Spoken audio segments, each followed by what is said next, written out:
Doutor Tiago Dias, presidente reeleito da OAB Maranhão. Doutor, a OAB Brasil tem tomado algumas posições. Já solicitou impeachment, já abriu processos. Como o senhor olha essa ação nacional e como o senhor se portaria em casa se isso fosse necessário? Olha, primeiro louvar as atitudes e as ações do Conselho Federal do AB, do presidente Cláudio Lamáquia, querido amigo, quem manda um abraço, presidente nacional do AB. Foi muito combativo, foi muito lúcido e, acima de tudo, manteve a ordem unida e coesa no momento em que quase todas as instituições desse país passam por divisões, por brigas internas. Você vê o Supremo Tribunal Federal, nosso pretório excelso, ministros se degladiando em rede pública de televisão. Entendeu? Então, isso é e de uma absurdo, forma bem agressiva e desagradável. E você não viu isso dentro da Ordem dos Advogados do Brasil, você viu uma entidade unida, uma entidade coesa, sob comando do presidente Cláudio Lamáquia. Ele mostrou mais uma vez que a Ordem não é braço de partido político. Ele usa uma frase que eu gosto muito, que o partido da OAB é a Constituição, é a nossa ideologia, é a cidadania brasileira, é o Estado democrático de direito. E essas têm que ser as premissas da OAB. A Ordem, inclusive defendi muito isso agora em 2018, durante o processo eleitoral, a Ordem não pode ser braço de partido político. Lamáquia sempre fala que a Ordem não é nem longa-manos de governo e nem linha auxiliar da oposição. A Ordem é a entidade de equilíbrio, de defesa do Estado democrático e da Constituição. E você vê essa independência quando a OAB, por exemplo, em 92, pediu impeachment de um presidente de um partido de direita. Em 2015, pediu impeachment de uma presidente de um partido de esquerda. E em 2016, pediu igualmente o impeachment de um presidente de um partido considerado de centro. Né? Então, você, com isso, mostra a OAB como uma entidade... Não há cor política, não há coloração partidária. A defesa da OAB, o que a OAB defende é a Constituição. E o presidente Lamáquia, apesar de todo momento crítico, há pouco nós falávamos da difícil quadra histórica que nós passamos, de crise ética e moral sem precedentes, de endêmica corrupção no nosso país, de crise econômica e financeira, a Ordem sempre se pautou ao lado da sociedade e sempre teve a coragem de enfrentar os temas que têm que ser enfrentados, da maneira que tem que ser enfrentado. Várias vezes fomos concitados, Américo, a jogar para a plateia. E a OAB sempre teve a responsabilidade de ser guardiã da Constituição e da ordem jurídica do Estado democrático. A OAB não joga para a plateia, a OAB defende aquilo que está preconizado nas normas jurídicas com a responsabilidade que temos que ter. Doutor, o senhor não acha que essa defesa, a classe política foi nesta quadra terrível, ela foi absolutamente omissa, porque 90% estava sob acusação, uma parte já virado réu, outra julgada em segunda instância, uns presos, enfim. A classe política era o caos. Essa ação não deveria ser do partido político? Os partidos também deveriam ter essa responsabilidade de fazer as críticas que precisam ser feitas, as autocríticas. Um exemplo de que não houve foi essa reforma política feita que em nada contribuiu com o sistema democrático e republicano do nosso país.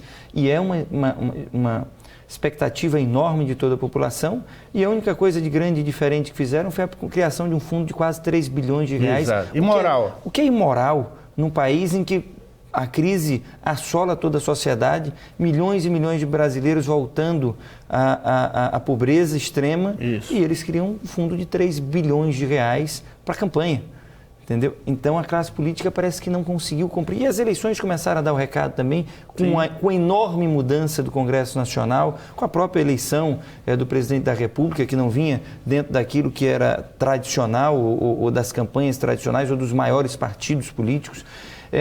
A população começou a dar mostras de que não aguenta mais essa endêmica corrupção.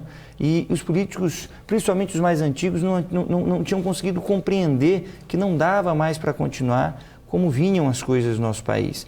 O cidadão e a cidadã não aguentam mais trabalhar de sol a sol para ver seu dinheiro se esvair nos aros da corrupção. Os partidos... eu abri aqui um parênteses interessante. Os partidos e algumas repartições, algumas responsabilidades são invertidas. O senhor me permite fazer aqui um registro. Existe uma instituição do Brasil chamada IPHAN, que é a guardiã dos nossos patrimônios arquitetônicos e tal. Pois o IPHAN está fazendo no Maranhão, em São Luís, o seguinte: tirou o calçamento de paralelepípedo da Rua Grande e está botando bloquete de cimento. Quer dizer, o próprio IPHAN descaracteriza uma rua centenária para botar bloquete. Por favor, meta a mão na consciência. Veja a loucura que você está fazendo. Isso não tem nada a ver com a entrevista, mas eu tenho que aproveitar esse espaço. O IPHAN era para preservar o nosso patrimônio. Ele tirou o paralelepípedo. Achou que o paralelepípedo, não sei nem onde estarão esses paralelepípedos da frente. Viu uma caçamba mexendo e paralelepípedo saindo. E está botando bloquete. Gente, por favor. Doutor, você não acha isso uma inversão? Sim, nós temos que ter as instituições com o cuidado que precisam ter sempre. E terminando até a resposta da pergunta, eu falei no nível nacional e não falei a nível estadual. A ordem aqui, a gente buscou nesse mandato, nesses últimos 2 anos e 11 meses, com a independência que temos do sistema político, com a não coloração partidária da OAB Maranhão, buscamos tomar as medidas que sempre achamos pertinentes e importantes. Por exemplo, criei a Comissão de Defesa da Educação, estivemos ao lado dos professores na questão da GAN, estivemos ao lado dos professores agora na questão do Fundef, criamos Comissão de Política Criminal e Penitenciária, estivemos acompanhando a questão da evolução, e foi muito significativa, no sistema penitenciário do Estado do Maranhão. Criamos e intensificamos, na verdade, fizemos convênios e intensificamos a atuação da nossa Comissão de Direitos Humanos. Te cito como exemplo o caso de ocupação das escolas e universidades no ano passado, o caso de Centro Novo do Maranhão, a questão dos índios Gamela no ano passado. Sim, Arari, né? Arari. Não, foi aqui na Baixada. Sim. Foi perto, fugiu agora até a cidade, perto Penal, de Pinheiro. Acho que foi Santa Helena, por ali. Exato. Então, a gente buscou ter uma ordem muito próxima. Entramos com ação contra o aumento da taxa de ICMS pelo governo do Estado no ano passado, porque entendemos que, principalmente aquilo que foi sobretaxado, que foi telefonia, energia elétrica, você causa gravame e combustíveis, você causa prejuízo a toda a sociedade, a toda a população, especialmente a população mais carente, que já está passando por uma dificuldade muito grande, e eu acho que faltou a necessária sensibilidade do poder público de não sobretaxar, de não onerar mais ainda aqueles que mais precisam, aqueles que têm mais dificuldades. Em contrapartida, o mesmo governo deu benefícios tributários a grandes mercados ataquadistas no estado do Maranhão, que o benefício tributário dado de ICMS pagaria o aumento da luz, o aumento do telefone do cidadão mais pobre. Do mesmo modo, ingressamos com ação contra a apreensão de veículos por atraso de PVA. Essa ação tem um pedido de liminar, entramos, já está com uns 5, 6 meses, está com um pedido de liminar pendente de ser apreciado para evitar a apreensão de veículos por atraso de PVA, porque a norma jurídica não contempla isso. Do mesmo modo que a prefeitura não pode ir lhe tirar da sua casa porque você está com o IPTU atrasado, é descabido a apreensão de veículo por atraso no pagamento de PVA. Esse é o posicionamento da OAB, esse é o posicionamento dos principais juristas que a gente tem visto, direito tributário. Então, a ordem tem pautado e sido responsável com o seu dever institucional junto à sociedade.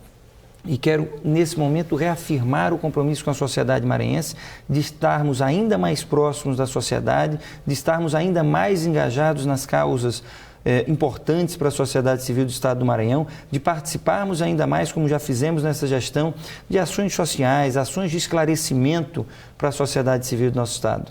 Essas ações, elas são vistas como pelo Poder Executivo?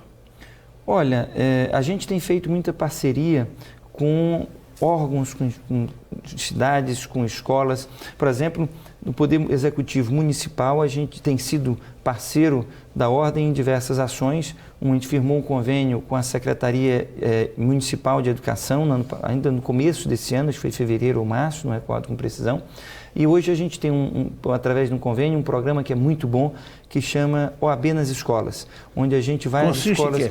A gente tem um grupo de advogados dentro da Comissão de Defesa da Educação e da Comissão de Orientação Jurídica e da Comissão de Jovens Advogados também, em que, periodicamente, junto com a Secretaria Municipal de Educação, a gente vê algumas escolas para estar indo fazer palestras sobre direitos básicos do cidadão, sobre cidadania, sobre direitos básicos da Constituição, para os alunos de ensino médio. Sim. Isso a gente tem feito com a Prefeitura Municipal de São Luís. Não temos convênio com o governo do Estado, não fomos procurados para formar. Nosso segundo bloco esgotou, a gente volta já, é só um instante.